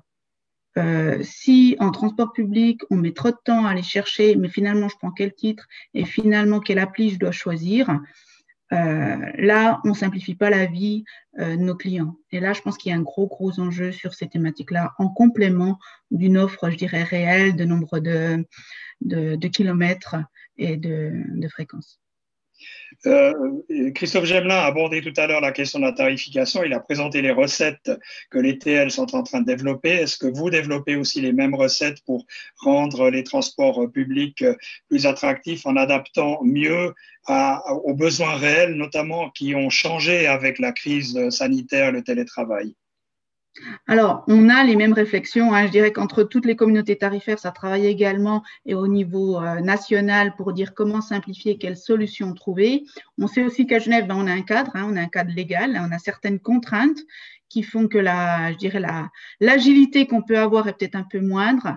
Mais aussi, il faut qu'on fasse aussi attention, c'est-à-dire que on a Covid aujourd'hui, demain il y a des enjeux, on a des gammes tarifaires, il y a certainement aussi des réflexions de fond qu'on doit mener pour faire bouger notre système de tarification, comme l'a dit Christophe. On a des gammes qui datent d'il y a 20 ans, on a des abonnements, on a des tickets, ce genre de choses très classiques. On doit s'adapter, je dirais, à la période dans laquelle les gens se déplacent. Il y a du télétravail, il y avait déjà des pressions qui existaient sur les gens qui étaient en temps partiel. Mais aussi peut-être, on l'a vu, toute une partie des clients, enfin des personnes ne se déplacent pas que pour du pendulaire. Et il y a un énorme, je dirais, champ qui est celui des autres motifs. Et pas que le touristique, d'accord? C'est les autres motifs de déplacement dans la journée. Et celui-là, il faut qu'on y réponde, il faut qu'on trouve des solutions pour que les personnes se déplacent aussi bien avec transport public, mais peut-être en combiné. Christophe parlait du Zengo, il a présenté le Zengo. Ça, c'est des réponses sur lesquelles on doit travailler. Aujourd'hui, il y a des tests qui ont été faits entre Genève et puis les TL, mais il faut qu'on poursuive. On n'est pas encore sur les bons, je dirais, solutions correspondant exactement aux besoins de nos clients. Et c'est là-dessus qu'il faut qu'on travaille. Merci. Une question de Maël Moub. Comment s'assurer que le développement de nouvelles solutions de transport, nouveaux métros, vélos électriques en libre accès, ne remplace des trajets qui sont déjà verts, soit des trajets qui se font à pied ou à vélo non électrique? Peut-être Franco Tufo sur cette question. Est-ce que c'est un risque ou est-ce que c'est une complémentarité qui ne présente finalement pas de problème? Oui, j'aimerais juste d'abord faire un petit retour sur ce qui vient de se dire sur les gammes tarifaires. je crois qu'il y a un point de grande attention, c'est que le corollaire à l'offre, c'est le coût. Parce que sans quoi, depuis longtemps, on aurait offert à l'infini des alternatives à l'ensemble des citoyens, que ce soit à Genève, à Bogota ou n'importe où. La difficulté à augmenter l'offre, au-delà des difficultés à construire l'infrastructure, c'est le coût. Et donc, toute la difficulté des politiques tarifaires, c'est de maintenir un certain niveau de recettes. Et là, je n'ai pas de solution, mais je veux juste rendre attentif la plupart des auditeurs que c'est une équation compliquée, parce que la baisse du prix, qui en général fait augmenter la demande, a pour conséquence, si on n'augmente pas de manière massive le nombre d'usagers, de baisser les recettes globales. Et donc, ce n'est pas si simple. Il y a beaucoup de gens qui causent aujourd'hui sur l'intérêt de modifier la palette tarifaire. On peut que dire oui, bien sûr, c'est intéressant, mais le risque est quand même très grand pour les opérateurs de baisser leurs recettes globales et notamment être confrontés à cette double difficulté d'un côté vouloir augmenter l'offre et de l'autre côté prendre le risque d'une baisse des recettes. Ça, c'est, je pense, important de se rendre compte que c'est quand même une grande complexité. Si vous ajoutez au fait que Genève a déjà des tarifs très bas, proportionnellement au pouvoir d'achat de la population, on se dit que ce n'est certainement pas là qu'il y a le plus grand champ d'amélioration. Je veux dire, il y a certainement d'autres aspects. Déjà, ne serait-ce que de faire connaître l'offre, c'est souvent un panel qui n'est pas assez je dirais, exploité. Par rapport à toutes les alternatives, on se rend compte, par exemple, que la gratuité est un sujet récurrent qui a pour conséquence d'amener des piétons et des cyclistes dans les transports publics. Donc, ce n'est pas forcément du point de vue climatique. Hein, c'était un des sujets, le développement durable. C'est très difficile, finalement, de s'assurer que nos politiques captent des automobilistes. Donc, notre enjeu principal, c'est ça. C'est quand même le pas le plus difficile. Voilà. Je n'ai pas de réponse. Il y a chaque mesure, chaque alternative est évaluée.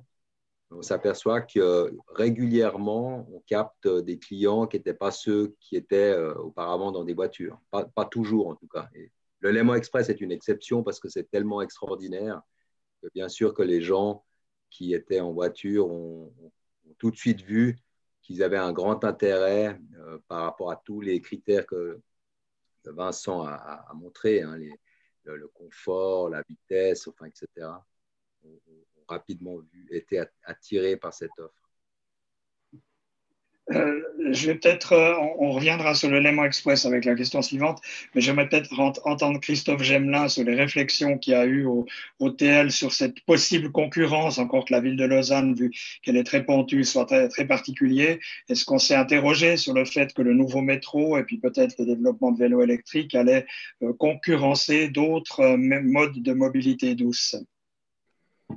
Non, alors non, vraiment dans une logique de complémentarité plutôt que de concurrence. Ça rejoint aussi les résultats qu'a présenté Vincent, où il y a de moins en moins de personnes qui sont exclusivement automobilistes ou exclusivement marcheurs ou cyclistes. Et pour nous, l'enjeu, c'est au contraire de mieux accompagner ces différents modes. Comme je disais, d'avoir un maillage de réseau très vaste pour avoir à la fois des lignes directes, des lignes moins directes, mais qui passent au plus près d'autres endroits ou d'autres générateurs de trafic. Et c'est ce qu'a mentionné Franco tout à l'heure. Le pire moyen et le pire risque justement d'attirer des cyclistes et des piétons dans les transports publics, c'est la gratuité. Et ça, c'est un enjeu. Alors, les élections arrivent dans le canton de Vaud. C'est un enjeu qui revient extrêmement fréquemment, mais c'est vraiment le prototype de la mauvaise idée où là, pour le coup, pour faire baisser la part modale de la voiture, il n'y a aucun exemple cité actuellement dans l'Europe ou dans le monde qui arrive à démontrer une baisse de la part de la voiture. Tout le monde se réjouit d'une augmentation de fréquentation des transports publics, mais ça ne veut pas dire grand-chose si effectivement c'est des piétons et des cyclistes. En revanche, comme je le mentionnais, nous on s'interroge si notre rôle c'est de transporter des cyclistes avec leur vélo. À l'époque de la conception du M2, pour favoriser son acceptabilité, on avait dit que ce serait un ascenseur à vélo. De facto, ce n'est pas le cas. Les vélos sont, entre guillemets, tolérés s'il y a de la place. Ils ont un tout petit coin au bas des rames, on est en train de se poser maintenant les questions, est-ce que le M3 doit être un vrai ascenseur à vélo ou pas? Est-ce que les rames de tram qu'on a pris exprès très longues, plus de 40 mètres de long, est-ce qu'il faut avoir un compartiment vélo ou pas? Donc c'est plutôt sur ces enjeux qu'on réfléchit, plutôt que de se dire on va quelque part prendre de la mobilité active, dont de la mobilité certes verte, avec de l'électricité verte. On a aussi pas mal de clients et on va essayer de lancer un projet en lien avec la santé l'année prochaine, des clients qui souhaiteraient marcher plus en utilisant les transports publics. Et donc, ça pourrait être combiné soit par le biais de conseils, soit par le biais d'applications, en disant, ben, moi j'aimerais non seulement prendre les transports publics, mais faire mes 10 000 pas par jour, et puis au lieu de, entre guillemets, bêtement descendre 2 arrêts avant celui prévu, et ben, qu'on ait une façon de se déplacer à Lausanne qui allie le plaisir de la marche à pied, de l'effort physique, et puis ben, l'intérêt du transport public pour soit des distances plus longues, soit pour vaincre la dénivellation. Donc nous, on voit vraiment ça plutôt comme un partenariat, tant avec la marche et avec le vélo, que comme une concurrence. Merci. La question suivante nous ramène à Genève et au Léman Express. Elle vient d'Emilia Ulrich qui pointe le doigt sur quelque chose qui a choqué pas mal de monde, c'est-à-dire qu'au moment où on inaugurait le Léman Express, là, en France voisine, on parlait de la création d'une nouvelle autoroute qui traverserait le Chablais, donc évidemment une autoroute sur laquelle circulent des voitures, et cette espèce d'incohérence qu'il y a entre ces deux politiques. Anne Ornung-Soukup, comment vous vivez ça, vous qui êtes à la tête des TPG et qui favorisez les transports publics? C'est un problème, c'est gérable, il y a une complémentarité, comment vous voyez ça? C'est tout à fait gérable. Il y a des problèmes comme ça c'était criant. C'est vraiment, est-ce qu'on a vraiment besoin de plus d'autoroutes pour les voitures quand on essaie de décourager les voitures, encourager une mobilité durable? Mais je peux vous dire, je participe moi-même personnellement à plusieurs groupes de réflexion qui sont transfrontaliers. Et on essaie vraiment de trouver des solutions où les pendulaires qui viennent justement pour le job à Genève, et on a vu qu'on a vraiment besoin d'eux, surtout en Covid, mais en temps normal aussi. Il faut qu'ils aient un choix. Donc, Léman Express, c'est un choix. Il faut aussi des voies vertes. Il faut encourager le vélo qui traverse la frontière. Il faut vraiment, il y a toutes sortes de réflexions en cours. Mais je vous rappelle, la personne fait très bien de dire qu'il y a certaines différences juridiques entre les deux.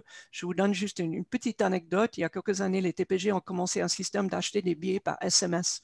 Et on voulait évidemment étendre ce système aux utilisateurs français de l'autre côté de la frontière. Ils ne pouvaient pas parce qu'il y avait une loi qui affectait la facturation sur les téléphones. Il fallait que eux, du côté français, ils montent à Paris, qu'ils changent une loi nationale pour redescendre sur la région de Genève et permettre à l'autre côté de la frontière d'acheter des billets par SMS. Donc, ça se fait, hein, et vraiment, d'autres villes en France étaient ravies que cet effort avait été fait par la région genevoise. Donc, oui, ça c'est vraiment un exemple connu de blocage et peut-être d'anciennes modes de mobilité, mais je pense que vraiment le système est en marche pour arriver à une mobilité durable, beaucoup plus durable. Si je peux juste rebondir aussi sur quelque chose que je pense que c'était Franco Tufo qui a dit, que dans les pays scandinaves et la Hollande, etc., on a commencé un changement pour se détourner de la voiture et encourager la mobilité douce par une décision politique, par une volonté politique. En fait, ayant étudié un tout petit peu ce qui s'est passé dans les années 60, Amsterdam était par exemple une ville de voitures, mais vraiment de voitures partout. Et en fait, c'est venu de la population. Il y a eu un mouvement de la population, surtout des femmes et des mères de famille, qui ne voulaient pas que leurs enfants soient à risque sur les routes. Et il y a eu même comment dire ça en français, quand les gens se couchent dans un carrefour, il y a eu vraiment lie-ins où les gens se couchaient dans les carrefours pour bloquer le trafic complètement et exiger vraiment une limite de vitesse, d'éviter les voitures, décourager les voitures. Et je reviens sur la question précédente, est-ce qu'il y a une concurrence entre ces modes? Non, parce que si on enlève des voitures de la route, il y a de la place pour tout le monde. Je peux vous dire que vraiment la préférence qui a été donnée à la voiture depuis un siècle, c'est ahurissant, c'est absolument ahurissant. Je pense que sans doute le public qui participe à ce webinaire, ils sont d'accord avec cette cause, mais c'est vraiment, il y a encore des gens qui disent qu'il faut donner l'équilibre sur la route, mais la prépondérance de l'espace public donné aux voitures est ahurissant. C'est vraiment très, très, très dominant. Et si on enlève ça, on a beaucoup plus de place pour des vélos lents, des vélos rapides, des vélos électriques, des gens qui marchent dans la rue et toute la mobilité douce. Donc, vraiment, moi, je ne pense pas que c'est un problème, mais c'est un grand changement dans la mentalité, surtout à Genève. Alors, il y a une question de Marie qui rebondit là-dessus, que je vais peut-être adresser à Vincent Kaufmann. Est-ce qu'il y a d'autres moyens d'encourager les transports durables que, par exemple, le vélo, que de faire des pistes cyclables? Est-ce qu'on peut faire autre chose que les pistes cyclables pour les encourager? Bon, je crois que le grand problème du vélo au-delà des pistes cyclables, c'est ça, l'enquête là, dont je vous ai présenté quelques résultats le montre bien, pas ce que je vous ai montré, mais d'autres résultats, c'est qu'il est considéré comme dangereux. Enfin, le cycliste se sent en danger sur la voie publique. Et ça, c'est lié à la présence. On rejoint ce que disait Madame Ornoun Soukoup, c'est-à-dire qu'il y a une telle présence de l'automobile, et notamment dans les villes romandes, que voilà, se faire frôler par des voitures, se retrouver à des carrefours, on ne sait pas très bien où se mettre. Donc c'est clair que ça joue un rôle absolument important. Donc moins il y aura de trafic, et indépendamment même des pistes cyclables, et plus ça rend la pratique du vélo facile. Moi, j'avais envie peut-être de rebondir sur la question précédente là, concernant l'autoroute du Chablais rapidement. Pour moi, il y a 3 éléments peut-être très, très concrets. Le premier, c'est que le Grand Genève, c'est une région transfrontalière, urbaine. Je pense que c'est important de développer des communs transfrontaliers. Et moi, il y a un argument qui m'a choqué, c'est quand on a commencé à dire, mais c'est quoi ces Suisses qui viennent nous emmerder, qui donnent leur avis sur l'autoroute qui est à 2 km de la frontière. Et ça, il faut sortir de cet état d'esprit-là. Et la réciproque est évidemment vraie. Je pense que, ou bien on est dans une région transfrontalière et les uns et les autres, on développe cette politique ensemble, en se permettant aussi de donner un avis et de se mettre autour d'une table et de prendre les décisions ensemble. Ou alors, c'est pas la peine d'essayer. Bon, ça, c'est une remarque un peu personnelle. Puis sinon, peut-être sur le cas particulier, moi, j'ai laissé le directeur de Léman Express, Mario Véron, me disait en aparté il y a quelques mois que cette autoroute, elle allait favoriser l'accès aux gares du Léman Express parce qu'actuellement, c'est extrêmement embouteillé. Donc, l'enfer est parfois dans les détails, ou disons, peut-être parfois c'est un petit peu paradoxal. Donc, ça, c'est je ne sais pas si c'est vrai, mais ça ne m'étonnerait pas.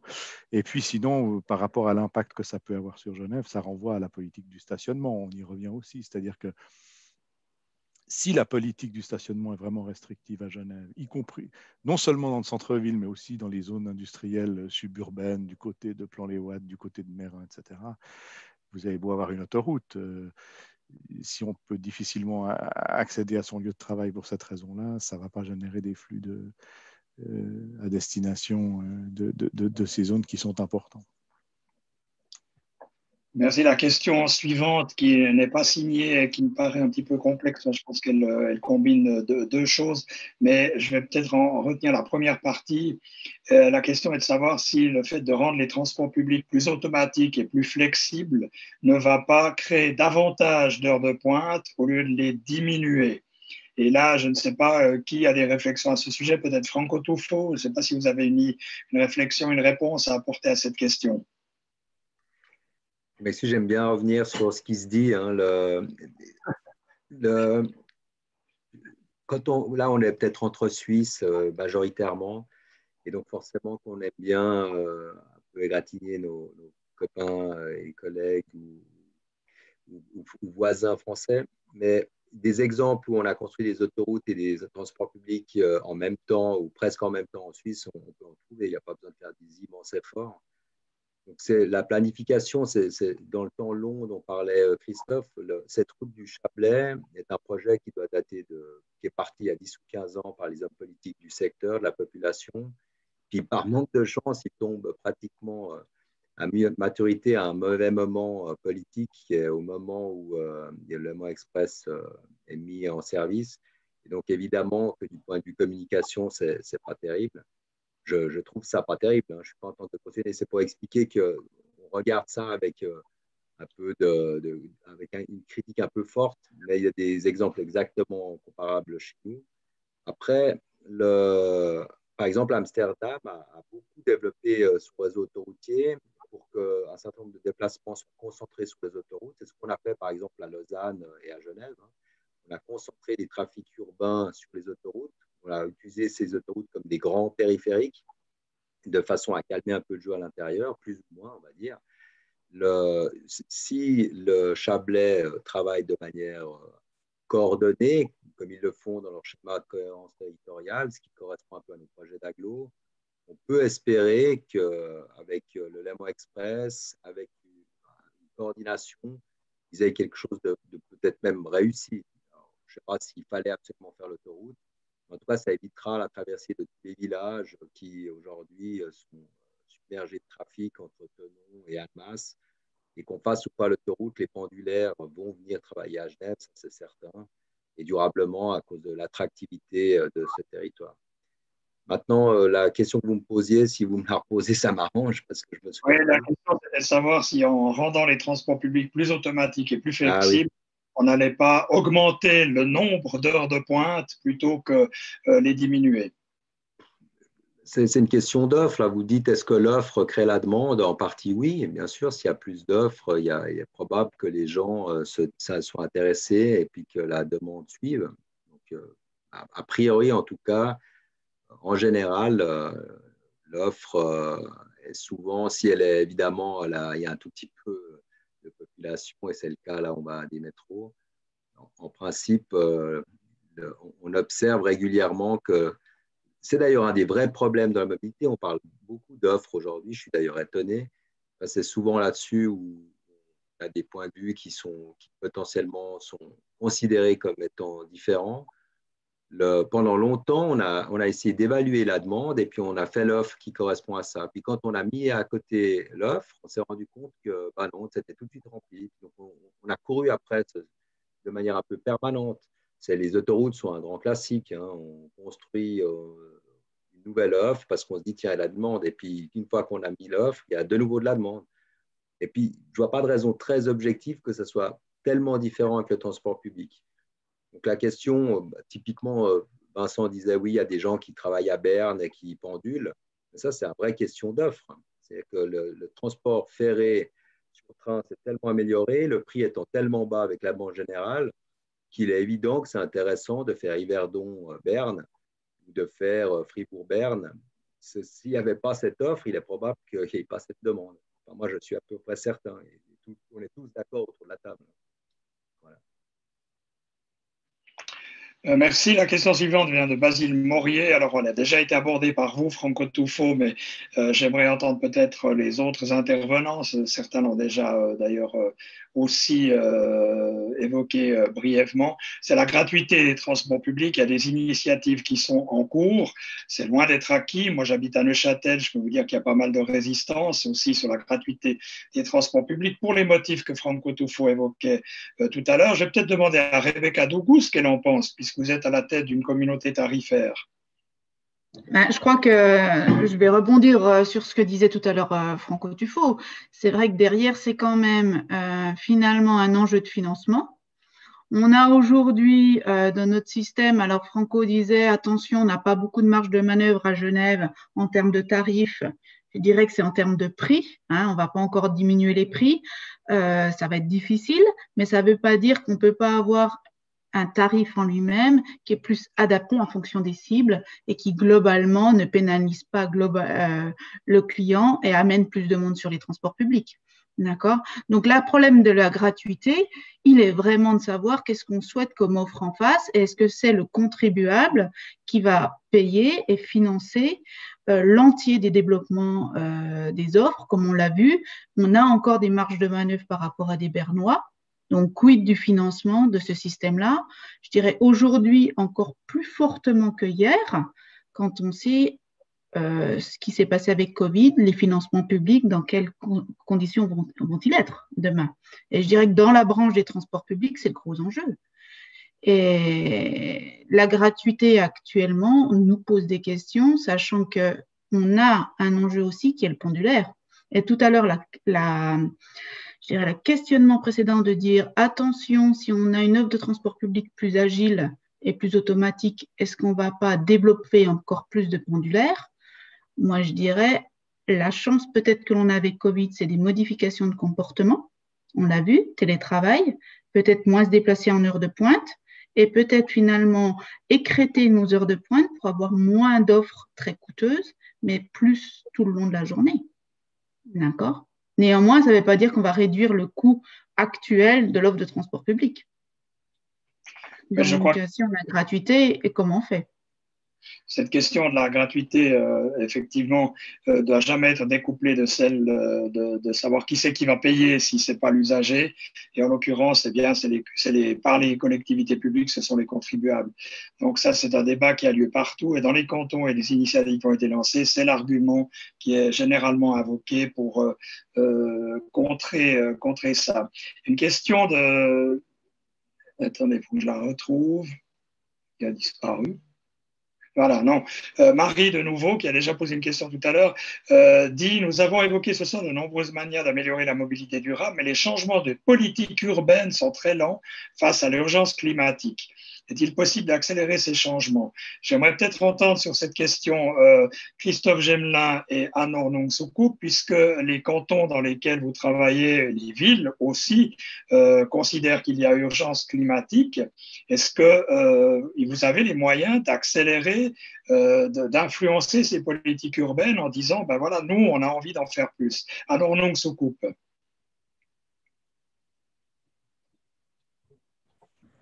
Je suis tellement d'accord. On est beaucoup trop lent en politique pour faire ces changements. On aurait dû commencer ça il y a très longtemps. Il y a urgence, il y a vraiment urgence. Nous avons voté une loi en 2016 à Genève pour la mobilité douce et après 2 ou 3 ans, en tout cas jusqu'à maintenant, il y a eu très, très peu d'implémentation.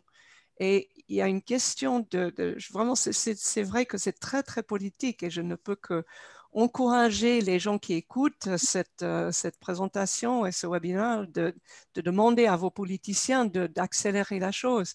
Il y a un carrefour, quand on passe de la rue du Rhône à la place Bel-Air à Genève, si quelqu'un connaît Genève, c'est fermé aux voitures individuelles depuis, je crois, 20 ans. 15 ans, 20 ans. Il n'y a pas une barrière, mais il y a un panneau, il y a de temps en temps des policiers. Les voitures passent là, mais tout le temps, tous les jours. Donc, vraiment, si c'est une décision politique de fermer aux voitures individuelles, que ce soit ouvert pour les vélos, les gens qui marchent, et puis les bus surtout, ben, arrêtez les voitures, arrêtez les voitures. Et ce n'est pas en train de se passer. Donc, moi, je ne peux qu'encourager les gens qui sont en train d'écouter de mettre plus de pression sur le pouvoir politique parce que les lois existent. Les lois existent. Cette loi de 2016, c'était fait pour encourager la mobilité douce. On a mis plusieurs années pour prendre quoi que ce soit comme mesure. Donc, je suis entièrement d'accord. On a urgence et on n'est pas en train d'agir comme il faut.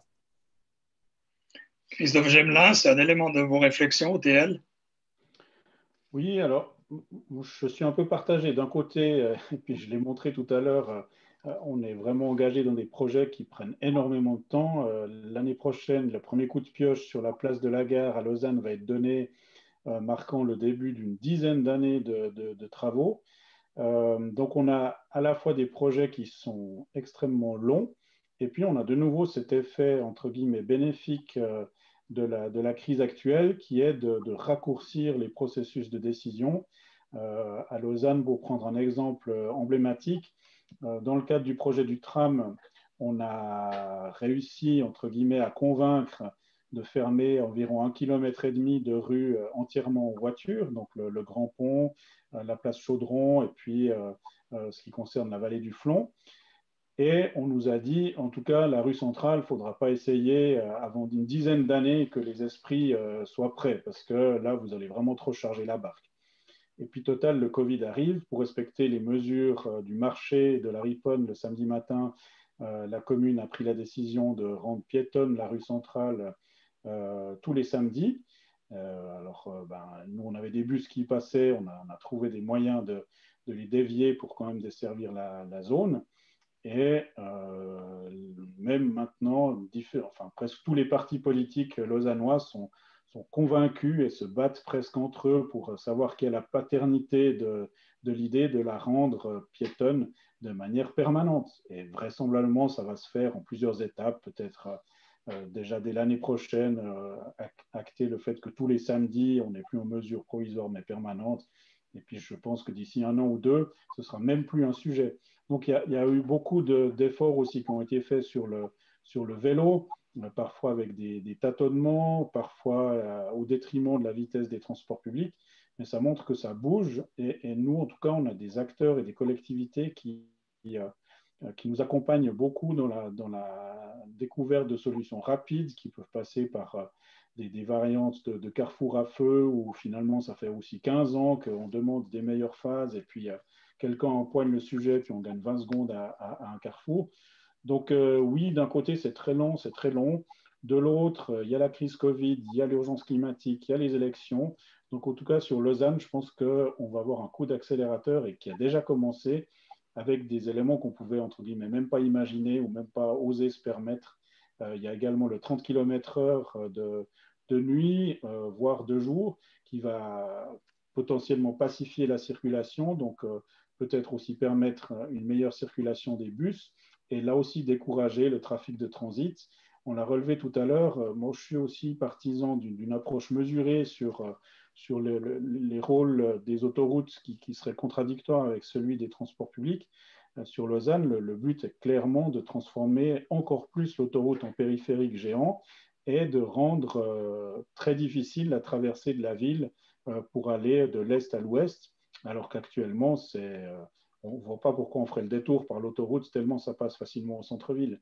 Et si en même temps on refuse des investissements importants sur l'autoroute, notamment pour le goulet de Crissier, eh bien, quelque part, on va aller contre cette volonté d'éloigner les voitures du centre-ville. Et ça, c'est un message qu'on a un peu de peine à faire passer. Il y a également des nouvelles jonctions dans l'Ouest qui sont combattues par différentes associations, disant que ça va tuer le transport public. Mais non, nous, on a besoin de ces nouvelles jonctions pour que le trafic s'écoule mieux dans plusieurs carrefours et permette au contraire la création de nouvelles lignes une fois que le trafic aura été réduit de façon extrêmement importante.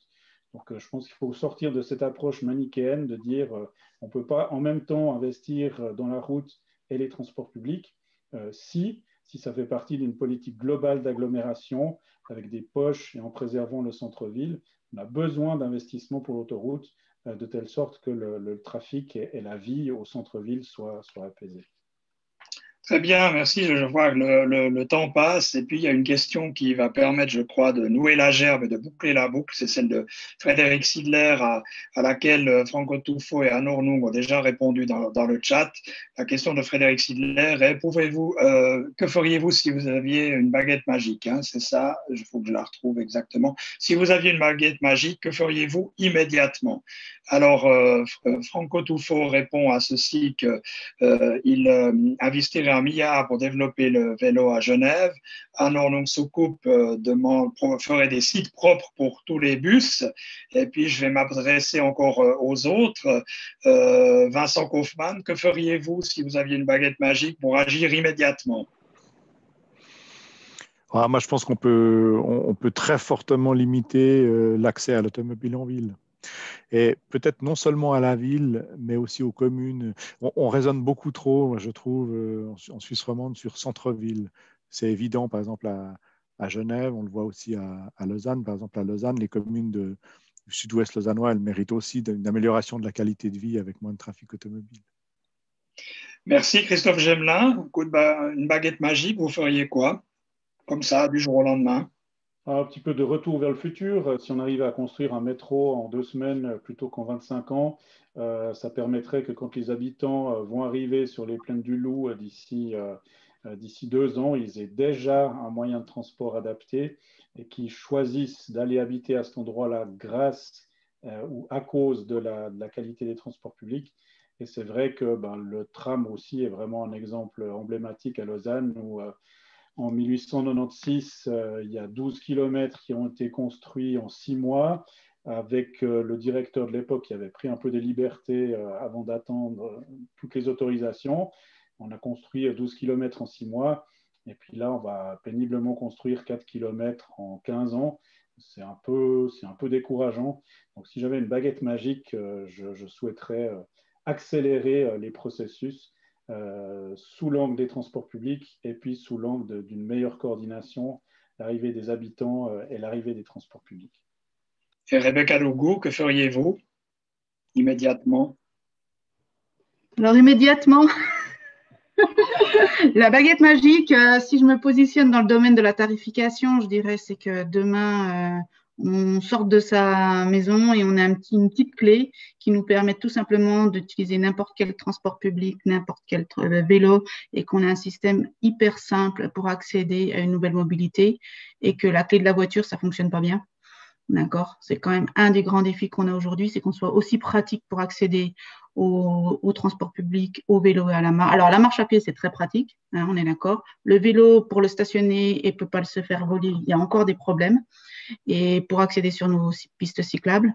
Et puis, les transports publics, vraiment, c'est simplicité extrême de rentrer dans un bus, quel que soit son titre. D'accord. Et puis, l'autre chose qui est un peu moins dans mon domaine, mais qui, à mon avis, est déterminant, c'est moins d'opposition, parce qu'on a parlé du temps pour faire des politiques publiques qu'elles bougent, mais les temps d'opposition et traitement des oppositions aujourd'hui pénalisent beaucoup les projets.